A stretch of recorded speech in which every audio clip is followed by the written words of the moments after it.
Welcome to Films and Stuff with your hosts, Pete Mitchell and Ethan Hunt. Hi, everybody. Welcome back to the Films and Stuff podcast. I'm Ethan, and I'm sitting across from MVP, Most Valuable Pete. Hey, Pete, what's up? Not much, buddy. How are you? It is weekly stream or skip episode day. You know the rules. Listeners know the rules. But for the newly initiated, do you want to do your patented 25 seconds or less recap of what stream or skip is all about? Absolutely. So Ethan and I have prepared lists of TV shows and movies for each other to watch. We have to watch at least 2 episodes if it's a series or 30 minutes if it's a feature-length program. And on the basis of that, we determine if these shows are worthy of being streamed or skipped. Well said. Getting faster. Without further ado, would you like to introduce your assignment? And your assignment was The New Look. On Apple TV Plus. Apple TV Plus, that's right. So I didn't know anything about this. It's a 2024 show, and it's based on Christian Dior. And his counterpart. And his counterparts / contemporaries. Yes. Coco Chanel. Right. And then, of course, you had Balmain and Right. Balenciaga. You Right. know, a lot of these fancy pants European designers that we Yep. know of, that That's you've right. probably seen in countless numbers of department stores across the world. What most people don't know is they were working either alongside each other, like, for example, Balmain worked with Yep. Christian Dior during / after / preceding World War II. That's right. So the show stars Ben Mendelsohn, who plays the eponymous Christian Dior. That's right. The show's name, The New Look, is based on the first collection of designs that Christian Dior did, which was dubbed by Harper's Bazaar as The New Look, a revolutionary design from the late 40s. It takes place in 2 time in the early 50s after World War II has ended, where Christian Dior has really become this like super famous fashion designer. The show opens with him kind of being invited to the Sorbonne, where he's talking to the students, and he's talking about his experience as a fashion designer in World War II. And why it was so controversial was that he agreed to work for the Nazis while France was occupied by the Nazis, whereas Coco Chanel didn't. Okay. Or so they say. Oh, is this historically accurate? Supposedly this is historically accurate. Huh. I obviously don't know much about the fashion world, and I certainly don't know that much about the French fashion world. So I can't ascertain how accurate this was and how much of this is dramatized, but knowing Apple TV, knowing the quality of their productions, I believe this is also based on a book. So I don't think this would stray too far from the path of honesty. I agree as well, only for the same reasons as you, is that I would expect that Apple would really open itself up to a lot of criticism, especially when you integrate any story with kind of World War II Nazi Germany, that if your facts are not rooted in some type of reality, you're going to unleash, probably a pretty serious storm. Yeah. And the French are also notorious for being very protective of their history, good and bad. So, especially their culture, right? So it's very important. So in any case. Was Coco Chanel French? Yes, she is. It definitely really? was. Yeah. Oh, I didn't know that. The idea is that the show is set in 1953, but reality is the whole show is basically a flashback. Oh, yeah. And it's set during World War II. And, we see what it was like for Christian Dior, who was working for a fashion design house, was forced to design things for the Nazis, And we learn why he was forced to design things for the Nazis. We learned that Coco Chanel didn't want to design anything for the Nazis, but was also forced to work for the Nazis, not as a designer, but almost as like a diplomat. So we learned that she was basically asked slash forced to work by the German forces to negotiate a peace treaty of sorts with the UK behind the scenes. So she's working for them, but not really working for them, that sort of thing. You learn that her company was taken away from her because her partners were Jewish. So, there's a lot of like politicking back and forth. Oh, wow. So, That's really interesting. yeah. So, I mean, effectively, the point was that even though Christian Dior did work for the Nazis and she didn't publicly, things on the surface aren't what they seem. Now, what you're describing sounds like it's more of a World War II, like political intrigue show rather than like a fashion show. Is that right? Yeah, it kind of is exactly that. I think that's exactly the right way to look at it. It's a behind the scenes look of French politics. And by French, I mean German or European politics in France. Okay. Under the lens of French high fashion. Yeah. So of course we're looking at it through Christian Dior's eyes, whose sister was a rebel. She was, a part of the French resistance. She gets arrested. She gets taken away. His efforts to try to get her out, that kind of thing. And then of course Coco Chanel, and they have a rivalry in the 50s. How well founded is that rivalry? It's founded maybe not necessarily on the basis of fashion, but maybe because of their politics or vice versa. The point is that it's a very well-produced show, as again, most Apple TV shows are. Yep. But not my bag. Yeah, it's a historical drama slash biopic, but you either have to really like World War II history or you really have to like fashion to really be interested. And I'm kind of meh on World War II history unless the movie is really great or the show is really great. And I'm certainly super meh. I couldn't care less about my high fashion history. Well, that's a shock to me. I never would have seen that coming, Pete. How was it filmed? Like, I mean, because it's a historical, taking place in the late 50s, you said, or during World War II. I mean, how is the look? Like, is it very gray and bleak? Is it like, I'm always interested, like how they portray a movie like, or a show like this. You'd think that. So some parts of it are a bit darker and grayer, but then it's also under the lens of, I'm a high fashion designer, right? Yeah. So the dresses are colorful and those scenes, like you see Christian Dior, for example, has to design a dress for a Nazi officer's wife or girlfriend for a ball. So that scene in the ballroom is quite, lively. It's colorful. But you contrast that almost immediately. He's at a bar commiserating about the fact that he had to do that literally 10 minutes later. So, it's not that it's dark and dull, but, obviously it's a much more somber tone. So I have not watched this. I'll give you a chance to do your rating, but I knew about it because I think my mom and my sister tried watching it like one Friday night. Sure. And because again, it kind of was supposed to appeal to them, right? I mean, if you just kind of look at like the main topics, right? It's take about World War II, but it's kind of like political intrigue and high fashion. My mom and sister kind of flipping through Apple TV Plus kind of thought like, okay, actually this could be something that's, maybe appeals to us. They didn't really tell me anything about it apart from just kind of mentioning it in passing, saying, oh, we watched this show on Apple TV Plus last night. It wasn't really great, like they didn't really get into it. So that seems to kind of dovetail with your experience as well. What you're saying is absolutely right. On paper, it's something that probably my mom and sister would also be very interested in. Yeah.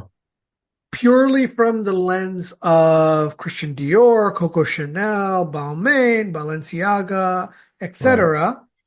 On the other side, it's also something that maybe my dad would be interested in from the World War II aspect, trying to negotiate peace with Churchill in secret, that kind of thing. Yeah. But the reality is that it doesn't captivate either of those audiences well enough, in my opinion. Oh. So that's why it's a skip for me. I highly recommend it if you are Ooh. if you are a fan of World War II history and that sort of thing. But, it's just not my bag. A tough string of luck for you, I have to say, so far recently, Pete. I mean, I'm looking at your list. You got The Artful Dodger, skip. Twisted Metal, skip. A Man in Full, skip, which I watched, by the way, and I'm not sure if it's a skip, but it's not that far from a skip. Lawman, Bass or Bass Reeves. We still haven't focused on the pronunciation yet. Now the New Look. So, dude, you're like 5 skips in a row, 6 skips in a row. So, in fact, our listeners will remember I had actually given Lawman Bass Reeves or Bass Reeves a mooch last week. Oh, you moved it. And then I thought about it more, and then I applied Ethan's logic, which is, would you come back to it? Would you watch it?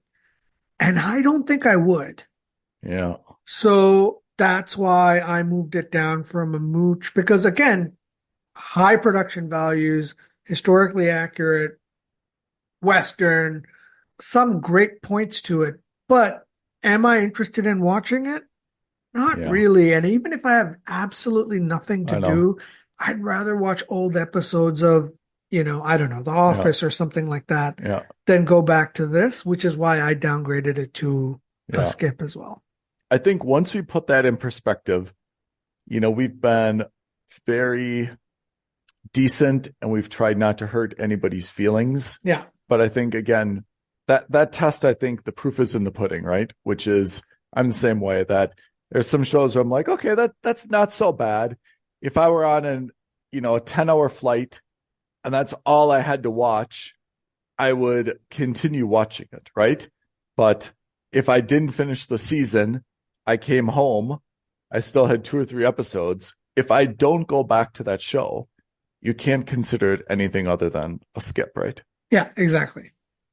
All right. The New Look, Apple TV Plus, skip. Yeah. How about you? Sticking with Apple TV Plus, you assigned me a very cool title, Palm Royale. I really wanted it to be good. It is Kristen Wiig and La Vida Loca, Ricky Martin. Haven't seen him enough. Yeah, Ricky Martin. The singer. Okay. And also Allison Janney, Laura Dern. Oh, love. My Secret Crush. Carol Burnett. And that's a very solid cast. Strong cast. I mean, Ricky Martin's a bit of a surprise, but yeah. So the show it's a skip. Let's do the spoiler up front. It is a skip, but it's not without something to it. I mean, I'm getting this from IMDb. It says it's set in circa 1969. I would have guessed, kind of like the mid 70s. It's got that kind of shag carpet kind of feel to it, right? Love it. It's set, of course, in Palm Beach, California, and it's centered around an exclusive country club. Think back to the day. I mean, of course, there's still country clubs, but back in the day, if you were kind of a gender stereotype coming, you are a housewife, you spent your time at the social club, right? Yeah. You met your girlfriends there, you had lunch, you did chit chat, you talked about maybe some charity work, you sat by the pool, drank a bunch of martinis, got wasted, some shenanigans and so forth. That was, if you were kind of an affluent, non-working woman, that was kind of your lifestyle back then in that social circle. So Kristen Wiig plays someone who's kind of on the edge of this society, right? She is not independently wealthy. She is married to an airline pilot, but she's kind of on the fringes of this society. So she kind of finagles her way into this club.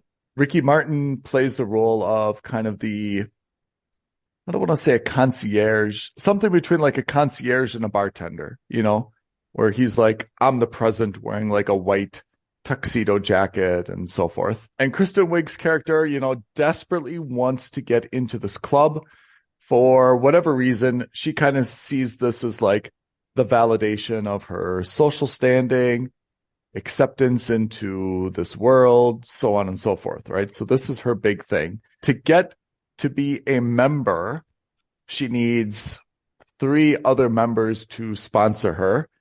And she has various different plots to try to curry favor, shall we say, with different members. And once these members kind of owe her a favor, then she says, hey, you can pay it to me by just sponsoring my membership. And that's kind of the long game in here. It's quirky. I have to say, like, if you know Kristen Wiig and you've seen her in like Bridesmaids and some of her other work, you kind of know her style. And this is consistent with that. Is this played off as like a drama, a comedy, a dramedy? It is a quirky drama, Okay. which is to say, it's not a laugh out loud, roll on the floor, Seth Rogen type comedy. Mm-hmm. Less funny than Bridesmaids, which I thought was actually very funny. Yeah. It's got her quirky sense of humor, right? It's kind of awkward situations, awkward conversations, people that have little quirks that are a little bit screwy, but not a lot of like ha ha ha jokes, not a lot of like real witty writing or situations. It's more subtle, quirky stuff. So it's intended to be a drama, but not like a high stakes drama, right? Again, she's trying to become a member in a social club, right? There's no murders, there's no blood, there's no graphic sex, nothing like this. It's pretty tame by these measures. There's a few twists and turns. I haven't watched the whole season. I watched 3 episodes. So there's a few twists and turns kind of coming. I don't know exactly what those are, but it seems like with a lot of things that there are some people kind of related to each other or like second level relationships. So I expect that there's going to be kind of like some complications down the road where people are forced to either want to like someone or not like someone, depending upon who their mother is or father-in-law is or something like that, right? So it gets a little bit more complicated in terms of the drama where I see it's going to unfold that there's going to be a lot of, kind of like interrelationships, and you're going to be like, oh, well, that person's married to this person, or, oh, well, that person's father is this person, that kind of stuff, but not like really dramatic, like Darth Vader, I am your father type reveals, right. Just more complicated stuffs, in terms of the storytelling. Overall, I love Kristen Wiig. My feelings for Laura Dern. They are public. Allison Janney has always been a favorite of mine. Carol Burnett is a legend. Ricky Martin has done a very, very good job if this is his career renaissance. Like him in this role. But this show, Paul Royale, is not able to be anything other than a skip because it just doesn't have anything to it. The story is not really compelling. It's not a drama, like a high stakes drama. It's not a laugh out loud comedy. It's a very good effort, produced well. Everything is solid about it. There's no big mistakes or plot holes or anything. It's just too simple and there's no juice. It's empty calories. Yeah. So it sounds like it's not going to pass the Pete and Ethan test, but it is not. Does this pass the mom index?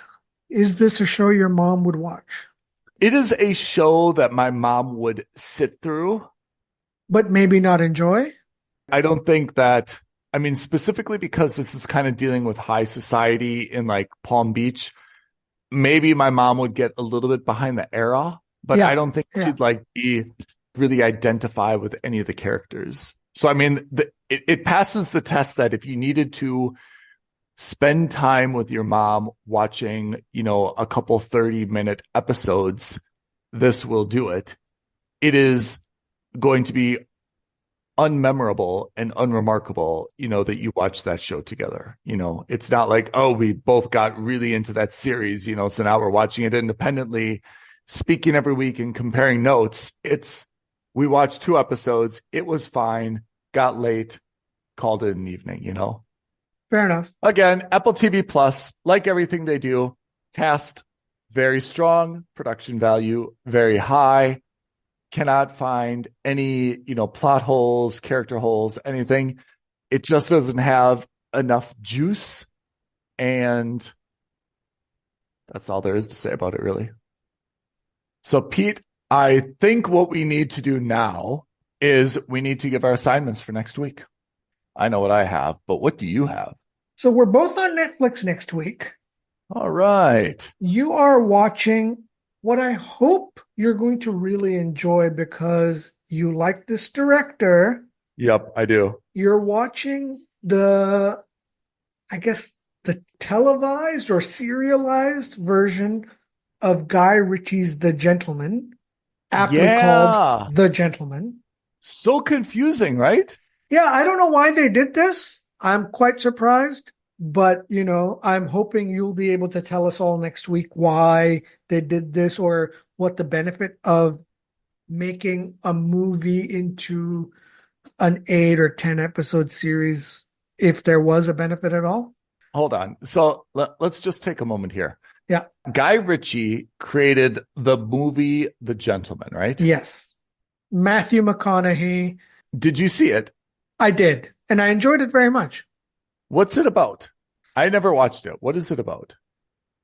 So the premise is that Matthew McConaughey is an American living in the UK. Okay. And he is a part of high society, but he's built his wealth by selling marijuana.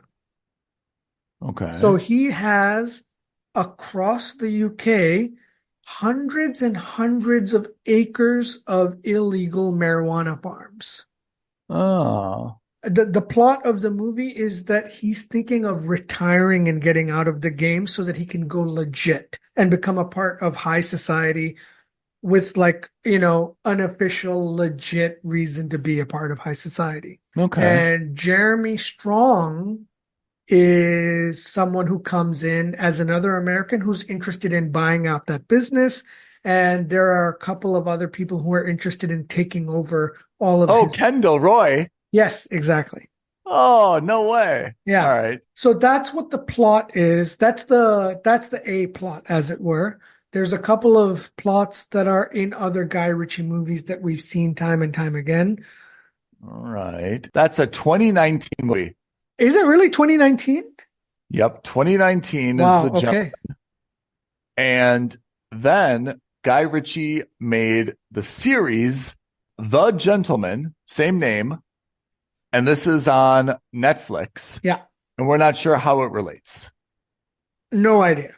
But I'm looking at the cast, and the quick view of the cast makes them seem entirely different. So maybe this is a prequel, sequel. Or a retelling, or like a soft reboot or something like that. I don't know. So that's something I'm looking forward to hearing from you. I'm on it. Perfect. And while you're doing that, I will also be on a 2024 series called Obliterated. This looks like an action comedy. This looks like a very typical Netflix original movie, huh? Is it a movie or no? It's a series. This looks exactly like the same vein as, you remember that Arnold Schwarzenegger series we just saw? Bull Bar. That's really what it was called? I never would have guessed that. Yeah. I never would have guessed that. Based on the trailer and based on how it looks, it feels like that kind of show. It feels like a typical, again, action comedy, probably pretty good visual effects, pretty good production values. How will it be good? I have no idea. Yeah, I don't recognize any of the cast. Do you? No, not at all. I'm interested to hear what you say about it because I agree from looking at it. If this was like a Kevin Hart series or a Ryan Gosling series and they pulled out and Netflix is like, screw it. We don't need them. We can do the same thing. For like $50 million less because those guys aren't involved. Yeah. But it looks, I agree, based on the cover art and from what I see, it looks like a very typical Netflix offering. You know, a lot of Netflix's shows like this look like they could be like the B or C type movies that we used to see at Blockbuster. Yeah. You know, those B movies that were kind of Yeah. like the quote unquote. Do you remember that Jack Black movie where they sweeted movies? Were they whatted movies? In the movie, they would take famous movies and make quote unquote Swedish versions of those same movies. No. And they were called sweeted movies. Really? Be Kind, Rewind. The premise of that was they ran like a Blockbuster or a VHS rental store. Yeah. And because they couldn't necessarily get those movies or they didn't have all those movies, they would make their own version of like Terminator 2. But it was like they would just shoot it on like a camcorder and do it themselves. And they called those like the Swedish versions of those movies. You know, that style makes me think of like Family Guy. I mean, you know, I'm a huge Family Guy fan and I haven't gotten you there yet, but you know, Family Guy also has a lot of these like cutaways. Yeah. You know what else does this? And it's so good. I wish you'd get into it is Euphoria. Euphoria does a lot of cutaways. Zendaya will say something like, she didn't know, but like one of my hidden talents is like, you know, riding a bicycle when I'm drunk, right? And then it will show like all these different scenes where she's like riding a bicycle while she's on drugs or something, Okay. right? But like it's all these cutaways. And if you think about it from like a production perspective, it may not be expensive, but it's very time consuming. Oh yeah, it's got to be a pain in the ass. Right? Euphoria, I think, is very, now that I've watched all 3 seasons, and I cannot recommend it enough, though I cannot caution you to watch it alone enough as well, because there's some really awkward stuffs in it. But I can see now more than ever why that got so many awards. And Zendaya, I have a very, very high, profound level of respect for her as an actress. Okay. Maybe I'll get into that. She's very good in that. All right. End of my Euphoria rant. No problem. Now we're back to Obliterated. If I had to make a little bit of a prediction, I'm not expecting you to think this is a must subscribe. No, at best, I imagine it's going to be a mooch. Yeah. But I also think that, not to go back to the same well, but I also think that these are the kinds of shows that Netflix should be doing, and not just Netflix, other streamers. Yeah. Very low cost with the potential for high impact. Yeah. Right? Again, I don't know how much this cost. I haven't even seen a minute of this outside of the trailer. But based on the cast, based on the premise, I can't imagine that this thing costs, tens of millions of dollars per episode. Yeah. I imagine they probably didn't have a budget of more than like $20 million for the whole season. Right? Yeah. And I would much rather they do 10 series of $20 million per season than one terrible Kevin Hart movie like Lift. Yeah. Not only that, but like I look at this, I'm like, oh, this is going to be kind of crap. Right. But the reality is that I thought the same thing about Stranger Things and Umbrella Academy. Right. Everyone who's in Stranger Things, I mean, none of them were very well known at all. They were all no names. Right. I think only, what's the lady's name? Winona Ryder. Yeah. Yeah. She's the only well-known person, I think, in Stranger Things. Everyone else is not well-known. Yeah. Or marginally at best. So anyway, I will watch The Gentleman, which we have reasonably high hopes for. Yeah. You will be watching Obliterated, which we have low hopes for, but maybe that's where the I hope to surprises be come in. pleasantly surprised. Yeah. You want to talk about our social media, Jazz? Absolutely. In the meantime, please, everyone, reach out to us. Tweet at us at FNS Podcast. DM us on Instagram at Films and Stuff Podcast. And as always, the best way to get in touch with us, leave a comment below, like this video, subscribe to our channel, and all that other YouTube jazz. Love it. Everyone, thank you for joining us for this week's episode of Stream or Skip. We will see you on our next episode of the Films and Stuff Podcast. Thank you, everyone. Thanks, Ethan. Bye, everyone. Thanks, Pete. Bye now. Thank you for listening to another episode of Films and Stuff. If you haven't already, please subscribe and review on Apple Podcasts, Spotify, or wherever podcasts are downloaded. Films and Stuff. There is no substitute.